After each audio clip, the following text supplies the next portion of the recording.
हिसाब किताब लेने के लिए क्यों मेरे घर में दाखिल नहीं हो सकते? चले जाओ।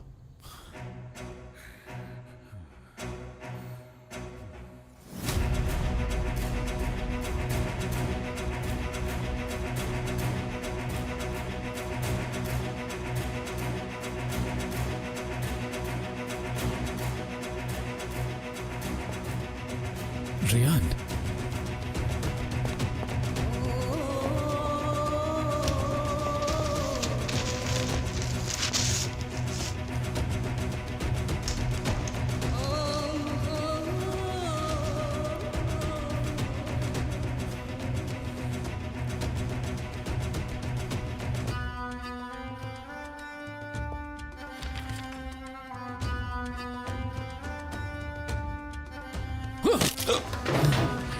कौन हो तुम? बताओ कौन? तुम्हारे घर में मेरी बीवी की तस्वीर क्या कर रही है? बताओ मुझे, ताकि इस गोली से अभी मैं तुम्हारे सर में सुराख ना करूं। ये सिर्फ तुम्हारी बीवी की तस्वीर नहीं है। तो फिर किसकी तस्वीर है?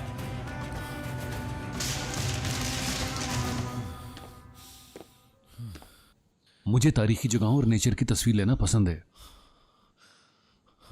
प्रोफेशन नहीं है मेरा, ये सिर्फ शौक है। जब ये तस्वीर खींची थी तो मुझे नहीं पता था कि तुम्हारी बीवी है। इत्तेफाक है ये।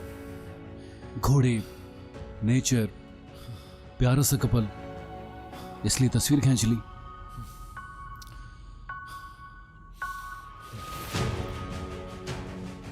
नेचर, कुदरत, इंसान और घोड़े, अभी पता चल जाएगा। ये क्या कर रहे हो तुम? तुम कोई गुंडे हो? ये सब चीजें मेरी हैं और ये मेरा घर है।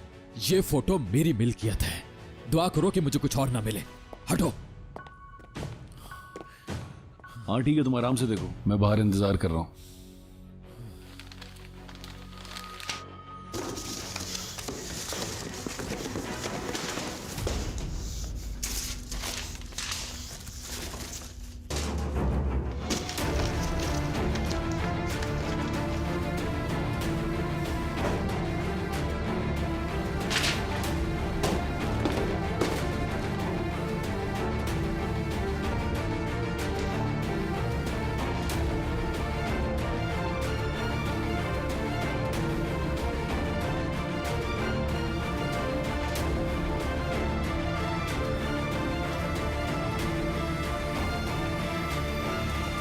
बस बहुत हो गया, हर चीज बिखेर के रख दी है तुमने। पता नहीं क्या ढूंढ रहे हो तुम। ठीक है, ये तस्वीर हसास मौजू है।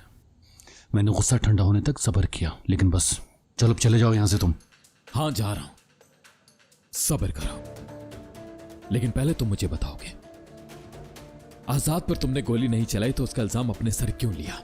हाँ, तुम हो कौन? क्या इरादे हैं? बाज दफा इल्जाम इंसान सिर्फ इसलिए अपने सर पे लेता है कि किसी की मदद हो जाए।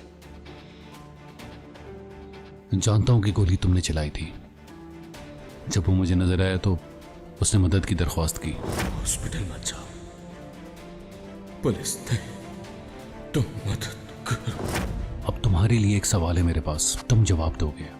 आजाद का जख्म देखा मैंने, गहरा नहीं था, बेहतरीन निशाना था। गोली अंदर भी गई थी लेकिन किसी भी हसास जगह पे नहीं लगी, सिर्फ छू कर गुजर गई।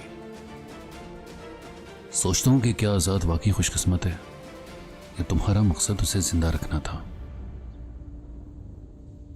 तुम यही समझो कि आजाद खुशकिस्मत है।